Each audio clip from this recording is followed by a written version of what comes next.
အရာရာကတကယ်ကို package ကြီးပဲလို့ကောင်းတာဆိုတာဒွန်တွဲနေရပေါ့နော်ကိုစိတ်ထားတတ်ဖို့ပဲလို့တယ်ဖြိုးကအခု Scotland မှာရောက်နေပါတယ်ဒီ Scotland ကိုမေတို့မက်ရင်တို့မိသားစုနဲ့ပေါ့နော် Edinburgh မှာတရက်တူတူဖြတ်တန်းပြီးတော့မှဒီနေ့ကတော့ဖြိုးတစ်ယောက်တည်းပေါ့နော်ဒီ Edinburgh နဲ့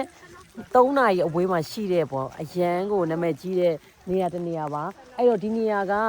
ဒီ Harry Potter ဗီဒီယိုထဲမှာပါလို့ပေါ့နော်အရန်နာမည်ကြီးတယ်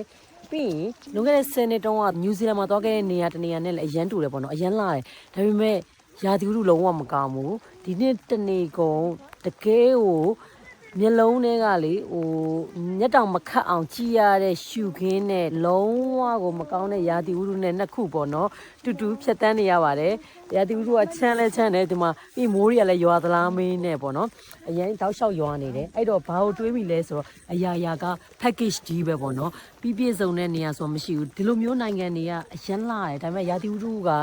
တော်လေးကိုဒုက္ခများတယ်ပေါ့နော်ဖြို့ဒီကိုလိုက်ပို့ပေးတယ် driver ညီမလေးကိုဆိုစကားပြောနေတာပေါ့နော် तू ကအရင်စိတ်ညစ်တယ်ဒီရာသီဥတုဒီမှာမွေးတယ်ဒီမှာကြည့်ရဲဒါပေမဲ့ဒီရာသီဥတုလုံးဝ तू မကြိုက်ဘူးပေါ့နော်အဲ့တော့အရာရာကတကယ်ကို package ကြီးပဲလို့ကောင်းတာဆိုတာဒွန်တွဲနေရပေါ့နော်ကိုစိတ်ထားတတ်ဖို့ပဲလိုတယ်ပြီးရင်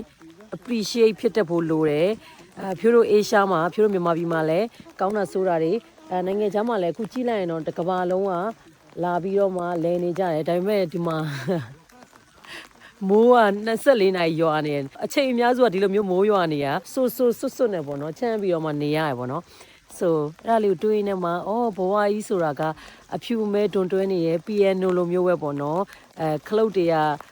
နှစ်ခုပေါင်းမှပဲ music ဆိုတာဖြစ်လာတယ်ပေါ့နော်အဲ့တော့ဖြိုးကိုယ်တိုင်လည်း package ကြီးပဲကောင်းတာဆိုတာရှိသလိုမျိုးဖြိုးတို့နဲ့ပတ်သက်နေရတဲ့သူတွေလည်း package ကြီးပဲပေါ့နော်အဲ့ဒါလေးကိုlife philosophy အနေနဲ့ပြန်ပြီးတော့မှဒီမှာအရန်လာတဲ့ရှုခင်းကိုကြည့်ရင်းနဲ့မှသုံးသပ်နေတာဖြစ်ပါတယ်